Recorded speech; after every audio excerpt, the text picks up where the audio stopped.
এটা কি আপনার প্রথম বিয়ে? জি বর্তমানে কোনো গার্লফ্রেন্ড আছে? না অতীতে ছিল? না, অতীত বর্তমান কোনো কালেই কোনো গার্লফ্রেন্ড ছিল না। কেন ছিল না? কেন প্রেম করেন? আপনার কি কোনো শারীরিক সমস্যা আছে? আসতে মানুষজন শুনতে পাবে। আপনি কি আমাকে দেখতে এসেছেন নাকি আশেপাশে মানুষজন? জি আপনাকে দেখতে এসেছি। আপনার কোনো শারীরিক সমস্যা আছে কি না? দেখেন আমি এটা কখনো যাচাই করে দেখিনি, তবে আমার বিশ্বাস আমার এই ধরনের কোনো সমস্যা নেই। আপনার শরীরে কোনো ট্যাটু আছে? একটাও নেই। আপনি চাইলে আমি আপনাকে না না না, না। আপনি আমাকে এত কোনো প্রশ্ন করছেন কেন? কারণ আপনি কানাডা থাকেন, অথচ আপনার গার্লফ্রেন্ড নেই, কখনো প্রেমও করেননি। ব্যাপারটা কেমন অস্বাভাবিক না? ড্রিঙ্ক করেন? জি আপনি কি হার্ড ড্রিঙ্ক বুঝিয়ে? না না না, আমি ও ধরনের কিছু খাই না। নাইট ক্লাবে যান? না আপনার কি এইচআইভি আছে? না আচ্ছা, আপনি কি আসলে কানাডা থাকেন? না আপা, আমি আন্দর কিল্লা থাকি।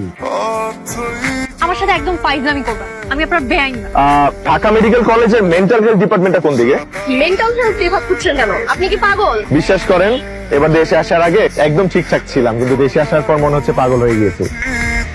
ওনার নাম মেঘ, উনি কানাডায় থাকেন। আমাদের মধ্যে বিয়ের কথাবার্তা চলছে। সম্ভবত উনি আমাকে ইমপ্রেস করার জন্য এখানে এসেছে। তাই? আমার দিক থেকে তো আমি 100 ভাগ রাজি, শুধু আমার ফিয়ান্সে